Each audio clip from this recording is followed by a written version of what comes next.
मजदूरों को मजदूरी के बदले मिल रही है मौत। क्वार्ज पत्थर रिमाइंडिंग मास्क बनाने वाली कंपनी जो अपने मजदूरों को बांट रही है मौत। अब तक हजारों की संख्या में लोगों ने गंवाई जान। पूरे देश में आंकड़ा लाखों में है। आपको बता दूं कि इस तरह की कंपनी युवाओं को रोजगार तो दे रही है, जिसके बदले 15,000 रुपये वेतन भी देती है। वहीं 3 से 4 साल काम करने के बाद मजदूरों को मिलती है मौत। वहीं कंपनी ना तो अपने वर्कर का भविष्य निधि फंड जमा कर रही है और ना ही कोई प्रमाण देना चाहती है। ऐसी कंपनियों में काम करने वाले मजदूरों के लिए एक NGO OSHAJ occupational safety and health association ने कई साल पहले आवाज़ उठाई थी। आवाज़ जिस पर सरकार ने मजदूरों को इलाज के निःशुल्क करने और इलाज के दौरान 1 लाख रुपए और मौत पर 4 लाख रुपए देने की घोषणा की है। वहीं मरीज ऐसे भी हैं जिसकी सटीक डॉक्टरी पुष्टि नहीं होने के कारण मुआवजा से वंचित हैं। वहीं सरकारी एमजीएम अस्पताल का रवैया भी देखते बन रहा है। आपको जानकर हैरानी होगी, कोल्हान के सबसे बड़े सरकारी अस्पताल में चेस्ट मेडिसिन की कोई व्यवस्था नहीं है। जहां इस तरह के मरीजों को सीसीयू में होना चाहिए, वहीं मरीज ऑक्सीजन के सहारे इमरजेंसी वार्ड में पड़ा हुआ है। OSHAJ के समित कार का कहना है कि इमरजेंसी वार्ड के गलियारे में पड़ा कुणाल कुमार सिंह सिलोकोसिस से पीड़ित है। हमारी एनजीओ का साल 2003 से ऐसे मजदूरों की लड़ाई लड़ रहा है। कुणाल कुमार सिंह कृष्णा एंड कृष्णा कंपनी में 4 साल काम किया है, जहां सादा पत्थर को पीसकर पाउडर बनाया जाता है। इस काम में लगभग यह तय माना गया है कि मजदूर को सिलोकोसिस बीमारी होनी तय है। कृष्णा एंड कृष्णा कंपनी जो रिमाइंडिंग मास्क तैयार करती है, उसका उपयोग हाई टेंशन तार को सुरक्षित रखने स्टील इंडस्ट्री में किया जाता है, जिसका उपयोग कांच बनाने में भी किया जाता है। इस काम में उड़ने वाला डस्ट काफ़ी बारीक होता है, जो कि सांस के माध्यम से लोगों के फेफड़े में जम जाता है और लोग सिलोकोसिस के शिकार हो जाते हैं। इसका एक ही इलाज है कि इस तरह की कंपनी को फुल्ली ऑटोमेटिक किया जाए, जिसमें मजदूर कहीं किसी केबिन में बैठकर काम करे। तभी इस भीषण परिस्थिति से वर्करों को बचाया जा सकता है। सरकार को चाहिए कि तत्काल इस विषय पर पहल करनी चाहिए और मैनुअल फैक्ट्री पर रोक लगानी चाहिए। क्या कंपनी का नाम बताएं जिसमें काम किया करते थे? कृष्णा एंड कृष्णा उद्योग। कितने साल काम किए? 4 साल। 4 साल। काम आपके काम करते भर में वहाँ कितने लोग को देखे कि वो आना बंद कर दिया या तबीयत खराब हो गया उसका, किसी तरह का? कभी कभी कोई नहीं आ रहा था, लेकिन इस बात की जानकारी थी कि यहाँ काम करने से लोग का तबीयत खराब हो रहा है। थोड़ा पता चलता था कि तबीयत खराब है। क्या पता चलता था कि काम ये रिक्सी है? काम रिस्की तो सुने थे कि मतलब ये डस्ट है, प्रॉब्लम करता है। डस्ट प्रॉब्लम करता है, ये सुने थे जी, इससे मतलब बीमारी हुआ है, सिलिकोसिस का नाम आ रहा है। सांस में प्रॉब्लम हो रहा है, सांस लेने में जी। दिक्कत आती है। बाथरूम जाने में प्रॉब्लम होता है या सीढ़ी चढ़ने में सांस फूलने लगता है। कितना एज हुआ आपका? 32। क्या काम करते थे वहाँ सुपरवाइजरी पूरा देख रेख, क्या काम हो रहा है, कैसे हो रहा है। आप प्रोडक्शन देखते थे और प्लस कंप्यूटर में भी बैठते थे, ऑफिस वर्क भी। अभी वो कंपनी कहाँ है? धलमुंगड़ में है जी। तो वहाँ कई वर्कर होते होंगे जी, आप लोग के पास कोई प्रमाण है कि वहाँ काम किया करते थे? नहीं वैसा कोई आई कार्ड नहीं है, लेकिन वहाँ जो और सब है पहचानते हैं कि वहाँ काम करते हैं। सिर्फ पहचानते हैं, किसी को कोई आई कार्ड वगैरह ये सब इशू नहीं किया जाता है? नहीं आई कार्ड वैसा कुछ नहीं। सैलरी कैसे मिलता था आपको? अकाउंट में मिलता था मेरे को। अकाउंट पे सैलरी आती? जी। वो कितना, कौन से अकाउंट से ट्रांसफर किया जाता था? कृष्णा एंड कृष्णा उद्योग के अकाउंट से। वो कंपनी के अकाउंट से ट्रांसफर किया जाता था? जी। कितना साल काम किए हैं आप वहाँ? 4 साल। 4 साल काम किए। क्या है ये पूरा मामला, क्या है? देखिए, पेशेंट का नाम है कुणाल कुमार सिंह।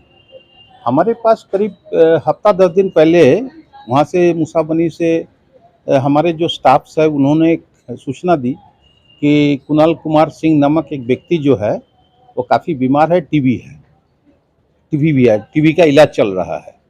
तो मैं बोल रहा टीबी है कि क्या है, उसका पेशागत इतिहास क्या है।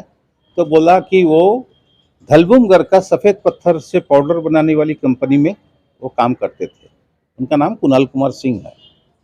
तो हम बोले कि ठीक है, उसको ले आओ, उनका एक्सरे करा देते हैं, एक्सरे मैं देख लूँगा। तो 15 नवंबर को वो उनकी पत्नी और उनके कुछ पड़ोसी मिलकर उनको लेके आए, एक्सरे कराए। उसके बाद वो मेरे कार्यालय में आए। तो मैं उनका वीडियो इंटरव्यू किया, जो मैं आपको भेज दूंगा। वीडियो इंटरव्यू कराने का मकसद है कि उनका पेशागत इतिहास, occupational history and clinical history को हमको दस्तावेजी डॉक्यूमेंट करना पड़ता है, क्योंकि ये जो बीमारी उनको हुआ है वो सिलिकोसिस हुआ है, इसमें कोई दो मत नहीं है। तो यहाँ के चिकित्सक ने लिखा है, बहुत ही सराहनीय काम किया है उन्होंने। वो लिखा है कि ये जो उसका ऑक्यूपेशनल हिस्ट्री है कि वो क्रशर में काम करता था, जहाँ क्रशिंग होने से धूल उठता है। कृष्णा एंड कृष्णा उद्योग उसके नाम है। आज जो उत्पाद, जो उस कारखाना का जो उत्पाद है, उस उत्पाद का नाम है रैमिंग मास। रैमिंग मास बोला जाता है सफ़ेद पत्थर को, जो पाउडर बनता है, उसका जो गुंडा बनता है, हर तरह का या दाना बनता है, उसी को रैमिंग मास बोला जाता है।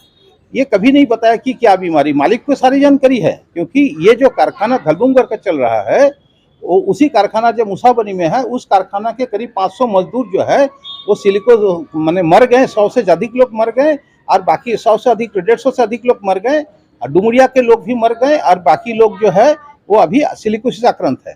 वो कारखाना 2008 से शिफ्ट होकर चला गया धलबुमगढ़ में, जिसका नाम हो गया कृष्णा एंड कृष्णा उद्योग।